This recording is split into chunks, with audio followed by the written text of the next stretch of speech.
Welcome back. तो हम लोग डिफरेंशियबिलिटी कर रहे हैं और डिफरेंशियबिलिटी में हमने एक्सरसाइज 5.3 फिनिश कर लिया है और इन्वर्स ट्रिग्नोमेट्रिक फंक्शंस के जितने भी स्टैंडर्ड फार्मूले हैं हमने उनको भी डिराइव कर लिया। तो जिस क्रम में चल रहा है आप इसी क्रम में साथ साथ पढ़ते चलिएगा, तब चीज़ें आसान रहेंगी। अगर आप सिर्फ इन लेक्चर्स को छोड़ते जाएंगे, सीरियस लोगों की बात हो रही है, तो इसीलिए छोटे छोटे वीडियो में बनाता हूँ। 25 मिनट 30 मिनट मैक्सिमम, कभी कभी 40 मिनट का हो जाता है जब टॉपिक एक ही होता है। वो इसीलिए कि आपको उसको देखने में, रिवाइज़ करने में बहुत समय ना लगे। तो इसका आप लोग फ़ायदा उठाएं और साथ ही साथ करते हुए चलें। और कोई भी समस्या होती है तो आप बेहिचक पूछ सकते हैं, उसका निवारण किया जाएगा। ठीक है।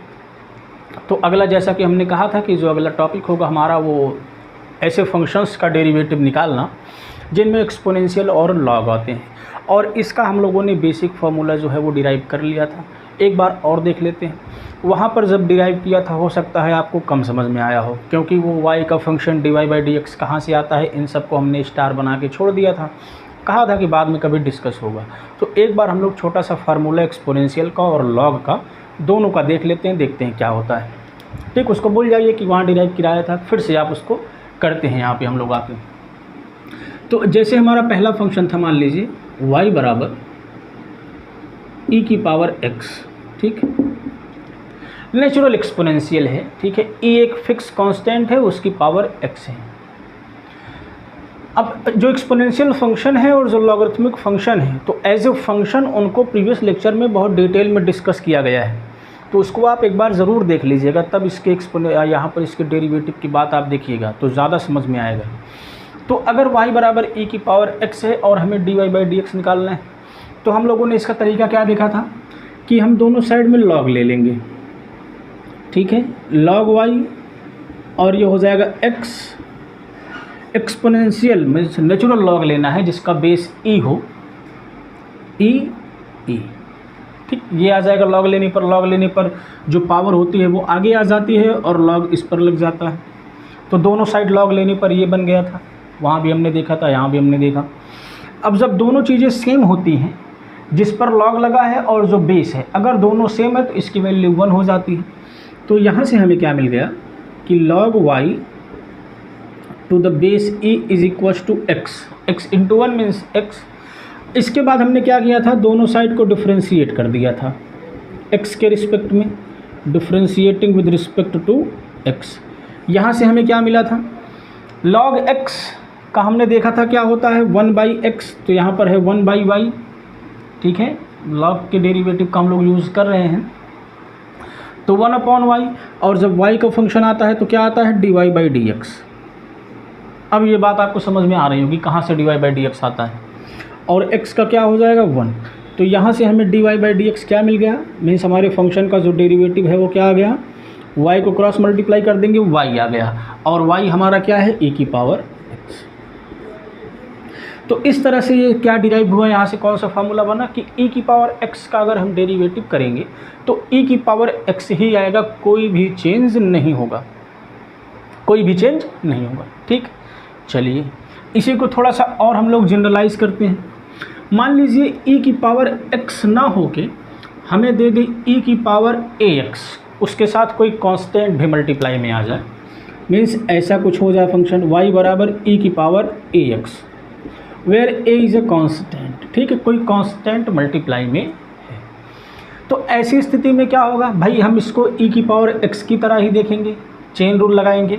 तो इसका जो डेरिवेटिव होगा dy/dx होगा वो e⁻x ही होगा, मीन्स e⁻ax।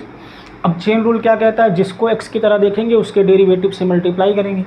तो ax की तरह हमने x को ax की तरह देखा है या ax को x की तरह देखा है, तो dy/dx ऑफ ax से हमें मल्टीप्लाई करना पड़ेगा और ये e⁻ax ही रहेगा।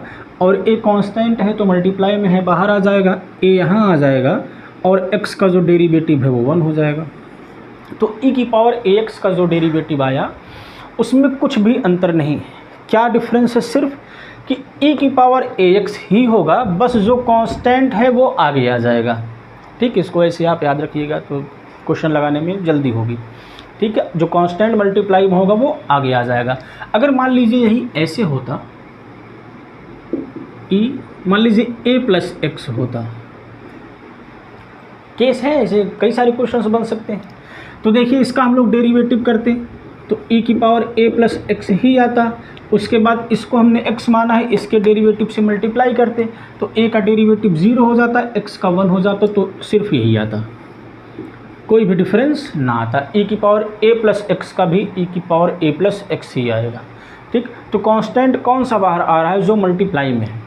अगर मान लीजिए क्वेश्चन ये होता y बराबर e b प्लस ए एक्स, ठीक, अब इसका डेरिवेटिव करते तो e की पावर x का e की पावर x ही होता है, फिर जिसको x मानते हैं उसका डेरिवेटिव, इसका डेरिवेटिव करेंगे तो b का 0 हो जाएगा, यहाँ से a बचेगा तो a बाहर आ जाएगा। तो कहने का मतलब सिर्फ इतना है कि जो वेरिएबल के साथ कांस्टेंट मल्टीप्लाई में है पावर में, सिर्फ वही बाहर आएगा। अगर एडिशन या सब्सट्रैक्शन में कोई कांस्टेंट है तो वो मीनिंगलेस है, वो सिर्फ e की पावर में रहेगा, बाहर नहीं आएगा। ठीक है, तो इस तरह से हमने कई इसमें इसीलिए बना के देख लिया। तो ये तो हो गया जब बेस e हो, e की पावर x हो। अब e एक फिक्स्ड कांस्टेंट है तो e की जगह पर कोई भी रियल नंबर हो सकता है, बस वो एक्सपोनेंशियल फंक्शन की जो कंडीशंस होती हैं कि a 1 ना हो, ठीक, a 1 से बड़ा हो, वो सारी कंडीशंस जो वहाँ बताई गई थी वो सब लागू हैं यहाँ पे। ठीक, उनको रिपीट नहीं किया जा रहा है। तो बस हम लोग अब सवाल क्या ले लेंगे, y बराबर a की पावर x। क्लियर है। अब देखते हैं इसका डेरिवेटिव क्या होगा।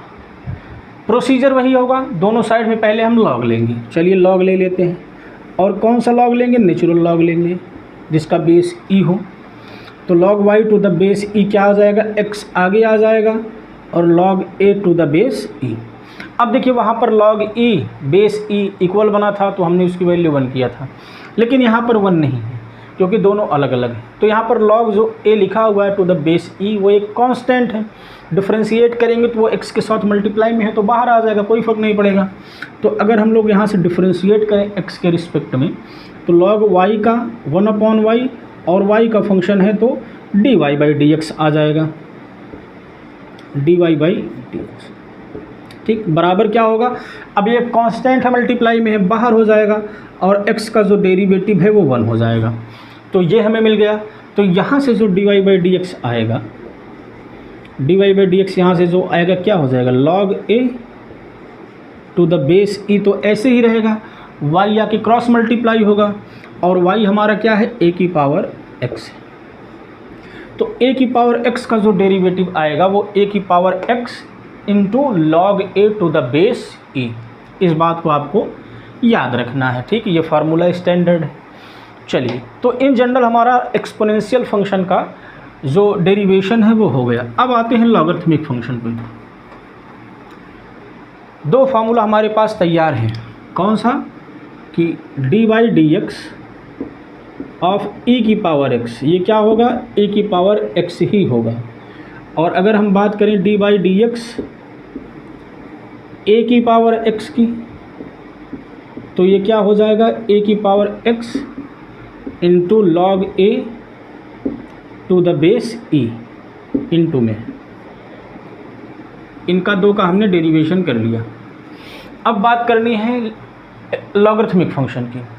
तो यहाँ पर दो प्रकार के लॉगरिथमिक की हम लोग बात करेंगे, जैसे दो प्रकार के एक्सपोनेंशियल की बात की। एक लॉग जिसका जो बेस होगा वो नेचुरल होगा, मीन्स e होगा, और एक लॉग जिसका जो बेस होगा वो इन जनरल होगा, स्मॉल a या कुछ भी ले लेंगे कांस्टेंट, मतलब e नहीं होगा, e के अलावा कोई कांस्टेंट होगा।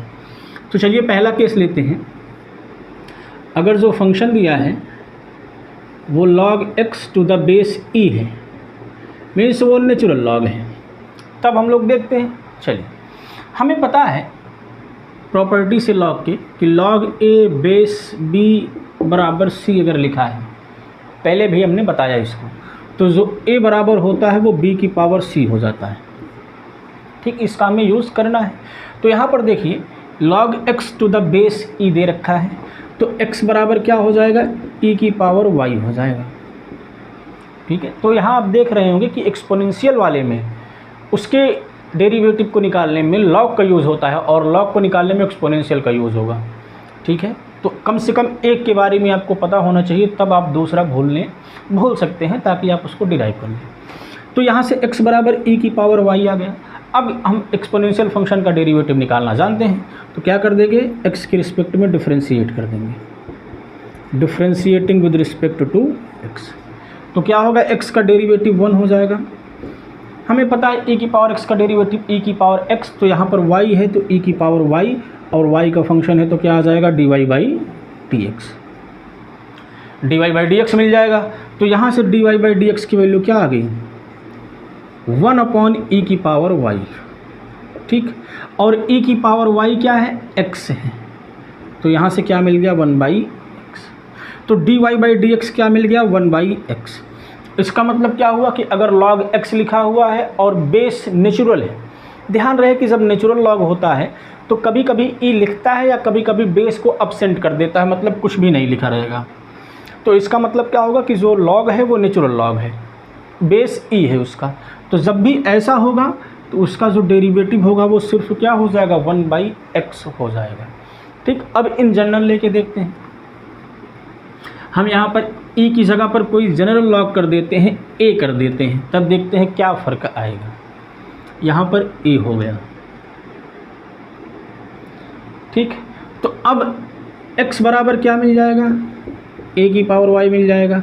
अब इसको डिफ्रेंशिएट करेंगे तो x का 1 हो जाएगा, a की पावर y का a की power y into log a to the base e, और y का फंक्शन है तो dy बाई dx आएगा, ठीक है। तो हमें dy बाई dx यहाँ से क्या मिल जाएगा, dy बाई dx बराबर 1 अपॉन a की power y into log a to the base e, आराम से मिल जाएगा। अब इनकी वैल्यू उठा कर रख दीजिए, a की पावर y की वैल्यू x और log a to the base e is a constant, ये हमें मिल गया। तो अगर नेचुरल लॉग नहीं है तो जैसे उसके डेरिवेटिव में ऊपर ये फैक्टर आया था, यही फैक्टर नीचे आ जाएगा, ठीक है। तो यहाँ से दो और फार्मूला हमारे पास है कि d by d x of log x to the base e, ये 1 बाई एक्स होगा, और d by d x of log x to the base a, ये 1 upon x into log a to the base e हो जाएगा। ये एक constant factor इसमें आ जाता है, इन दोनों के केस में आपको दिख रहा होगा, ठीक है। तो इन दो फार्मूलों को हमने डेरिवेशन जानबूझकर फिर से किया ताकि आपको वहाँ जो समस्या हुई थी यहाँ पर वो सॉल्व हो जाए। अब हम लोग आसानी से क्वेश्चन लगा देंगे, क्वेश्चन में कोई समस्या नहीं, बस फार्मूला आपको समझ में आ जाए कैसे आता है। तो फार्मूला आप भूल भी जाते हैं तो अगर आपको प्रोसीजर पता है डेरिवेशन का तो आप बिना फार्मूले के भी इसका डेरिवेटिव निकाल सकते हैं, ठीक है। चलिए जैसे पहला सवाल इसमें लेते हैं, that will be the exercise 5.4, exercise 5.4, ठीक। पहला सवाल, हमें जो इसका डेरिवेटिव निकालना है, हमें जिस फंक्शन को डिफ्रेंशिएट करना है वो दे रखा है e की power x upon sine x. इसे हमें डिफ्रेंशिएट करना है, इसको y के बराबर मान लेते हैं, लिखने में कन्वीनियंट होता है। हमें dy बाई डी एक्स निकालना है, चलिए डिफ्रेंशिएट करते हैं, dy बाई डी एक्स। अब आपको ये दिखना चाहिए, क्योंकि इतने सवाल हम लोग लगा चुके हैं, कि कैसे शुरुआत करनी है, इसमें कौन सा फार्मूला लगेगा। ये fx अपॉन जी एक्स टाइप का है, मीन्स डिवीज़न रूल लगेगा। तो डिवीज़न रूल क्या कहता है, डिनोमिनेटर को छोड़ेंगे, साइन एक्स को छोड़ दिया, न्यूमरेटर को डिफ्रेंशिएट करेंगे, थोड़ा शॉर्ट करेंगे, डी बाई डी एक्स बार बार नहीं लिखेंगे, डिनोमिनेटर को छोड़ेंगे, न्यूमरेटर को डिफ्रेंशिएट करेंगे, मीन्स यहाँ पर इनटू में e की पावर x का डेरिवेटिव आएगा, और हमें पता है कि e की पावर x का डेरिवेटिव e की पावर x ही होता है, तो यहाँ पर e की पावर x ही हो जाएगा, ठीक। फिर माइनस करते हैं, न्यूमरेटर को छोड़ते हैं, न्यूमरेटर को हमने छोड़ दिया, डिनोमिनेटर को डिफ्रेंशिएट करके इसमें मल्टीप्लाई करना पड़ेगा। यहाँ पर D by d x of sine x आएगा, और हमें पता है साइन एक्स का डेरिवेटिव कॉस एक्स, तो यहाँ पर क्या आ जाएगा, कॉस एक्स आ जाएगा, ठीक है। एक लाइन शॉर्ट की गई है। इसके बाद क्या करते हैं, डिनोमिनेटर के स्क्वायर से डिवाइड करते हैं। बस अब थोड़ा सा कैलकुलेशन देखिए, यहाँ से e की पावर x दोनों में है, कॉमन हो जाएगा, क्या बचेगा, sine x minus cos x upon sine square x, ठीक, अपॉन साइन स्क्वायर। यहीं पर आप छोड़ सकते हैं, या और क्या ही इसमें सॉल्व करेंगे, ठीक, इतने पे आप छोड़ सकते हैं। क्लियर। तो यहाँ पर सिर्फ डिवीज़न रूल लगा और एक्सपोनेंशियल फंक्शन के डेरिवेटिव का यूज़ हुआ, बाकी कुछ नहीं हुआ। बहुत आसान सवाल था। चलिए दूसरे पर आते हैं।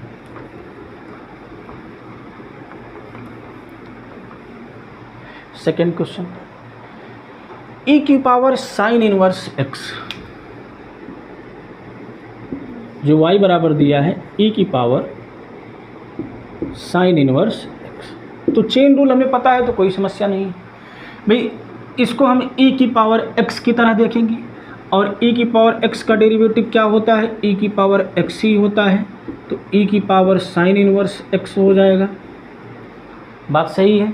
और जिसको x की तरह देखते हैं उसके डेरिवेटिव से मल्टीप्लाई करना पड़ता है, तो साइन इनवर्स x के डेरिवेटिव से इसमें मल्टीप्लाई करना पड़ेगा। और साइन इनवर्स x का डेरिवेटिव क्या होता है, 1/√1 माइनस एक्स स्क्वायर। यही इसका आंसर हो गया विद इन द लाइन। अगर फार्मूले आपके तैयार हैं तो आपको डेरिवेटिव में कोई भी समस्या नहीं होने वाली। देखिए एक ही लाइन में हुआ। चलिए थर्ड क्वेश्चन पर आते हैं। थर्ड क्वेश्चन है e की पावर x क्यूब। देखिए बहुत आसान है, e की पावर x क्यूब लिखा है तो x क्यूब को आप x की तरह देखेंगे, तो e की पावर x क्यूब का डेरिवेटिव हो जाएगा e की पावर x क्यूब। फिर x क्यूब को आपने x की तरह देखा है तो उसका डेरिवेटिव 3x स्क्वायर मल्टीप्लाई कर देंगे, यही क्या हो जाएगा, आंसर हो जाएगा। चलिए चौथे सवाल पर आते हैं। चौथा सवाल थोड़ा सा और लेंदी कर दिया है, कोई दिक्कत नहीं है। दिया है साइन टेन इनवर्स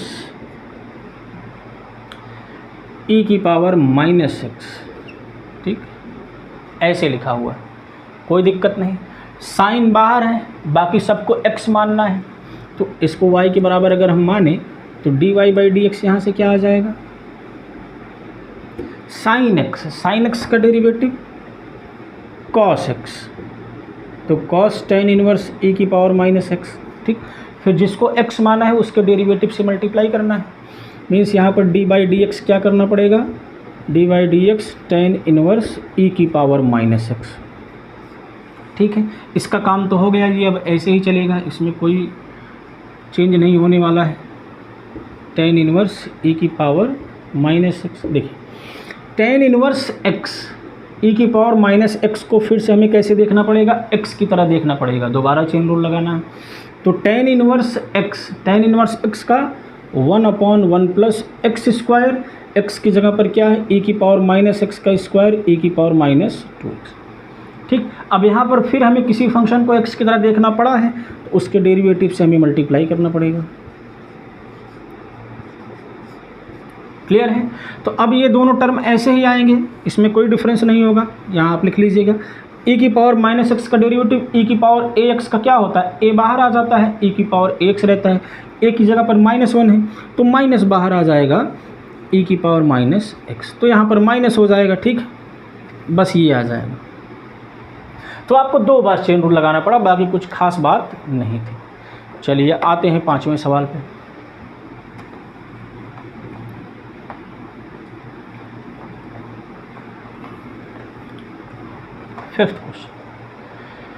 फिफ्थ है कि log cos e की पावर x, सिमिलर टाइप के क्वेश्चंस हैं, बस आपको अब लगाने हैं। log cos e की पावर x, y बराबर log cos e की पावर x, ठीक है।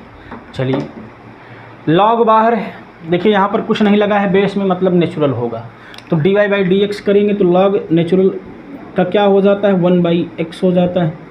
तो 1/x, x की जगह पर क्या है, cos e की पावर x, तो 1/cos e की पावर x, ठीक है। फिर जिसको x माना है उसके डेरिवेटिव से हमें मल्टीप्लाई करना पड़ेगा, तो यहाँ d/dx क्या हो जाएगा, d/dx ऑफ cos e की पावर x, ठीक है, कोई समस्या नहीं है।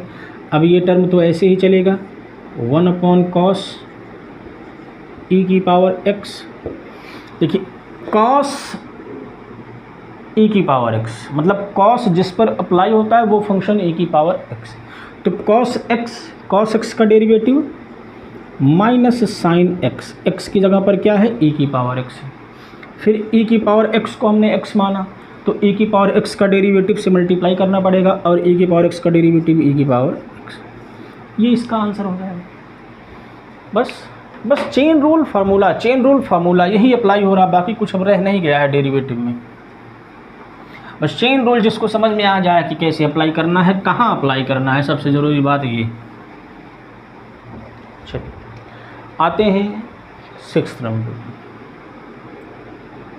ये आपको दिया है y बराबर e की पावर x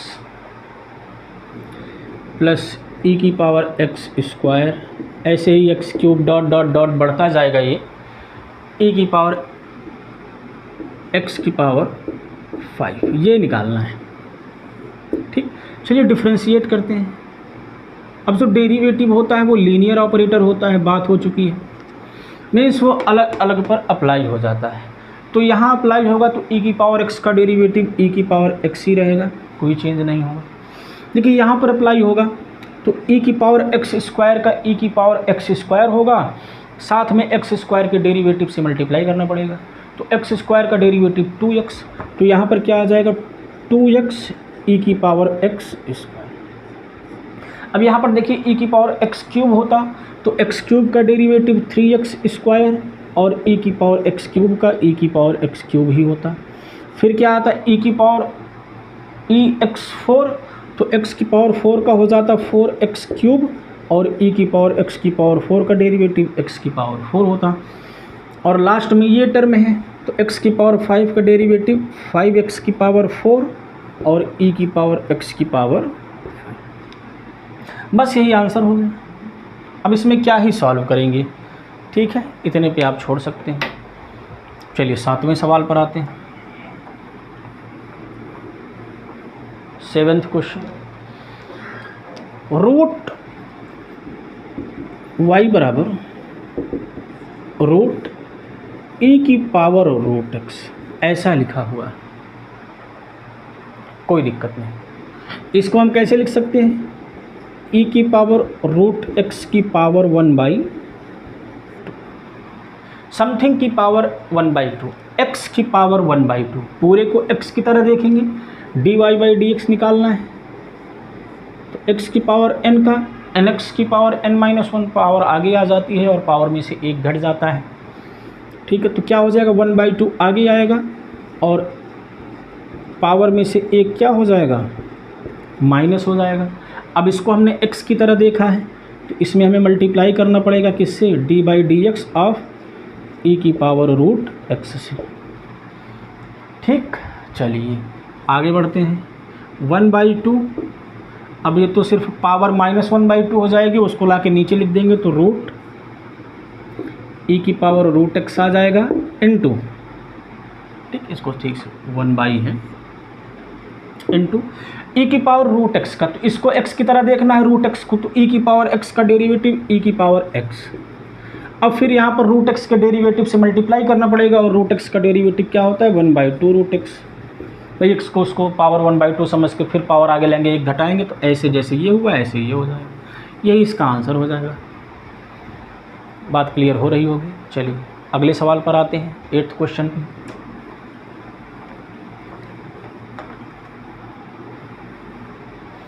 ठीक है, 7वां सवाल हो गया। 8वें पर आते हैं, सेम ही टाइप का है, लॉग ऑफ लॉग एक्स लिखा है, तो लॉग ऑफ जो अंदर वाला लॉग है उसको x की तरह देखेंगे, तो लॉग x का 1/x, तो 1/log x हो जाएगा। ठीक है, फिर log x को हमने x माना है तो log x का डेरिवेटिव करेंगे तो 1/x आ जाएगा, तो यही आंसर हो जाएगा 1/x into log x। Clear. चलिए 9th में, 9th बहुत आसान है, cos x upon log x लिखा है, बस उसमें आप क्या करिए डिवीज़न रूल लगा दीजिए, बात ख़त्म। ठीक है, जैसे पहला वाला था ऐसे ही सिमिलर ही 9th वाला है, कोई भी डिफरेंस नहीं। 10th, चलिए 10th कर देते हैं, आसान है ये भी लेकिन कर देते हैं, लास्ट है। तो cos ऑफ log x, देखिए बेस इसमें मेंशन नहीं किया है, मतलब नेचुरल है, प्लस e की पावर x, ये फंक्शन दिया है, y बराबर cos log x plus e की पावर x। तो कोई दिक्कत नहीं है, डिफ्रेंशिएट करेंगे हम लोग दोनों साइड को, dy/dx cos x का माइनस साइन x x की जगह पर क्या है log x प्लस e की पावर x। अब जिसको x माना है उसके डेरिवेटिव से मल्टीप्लाई करना है, तो log x का डेरिवेटिव 1/x प्लस e की पावर x का डेरिवेटिव e की पावर x, बस यही आंसर हो जाएगा। क्लियर है? बस चेन रूल फार्मूला, बाकी कुछ भी डिफरेंशिएशन में। अब ये एक्सपोनेंशियल का हो गया। इसके बाद की जो एक्सरसाइज है उसमें सिर्फ लॉग इन्वॉल्व्ड है ना, थोड़ा सा अलग मेथड है। चलिए इसको अगले लेक्चर में देखेंगे। 5.5 हो जाएगा, इसके बाद 5.6 एंड 5.7। ठीक है, 5.7 इसका लास्ट होगा। तो बस एक एक दिन हर एक्सरसाइज में और लगना है, आपकी जो डिफरेंशियबिलिटी है वो फिनिश हो जाएगी। इसके बाद हम लोग एप्लीकेशन ऑफ डेरिवेटिव पर आ जाएंगे। ठीक है, सो थैंक्स फॉर टुडे, मिलते हैं नेक्स्ट लेक्चर में।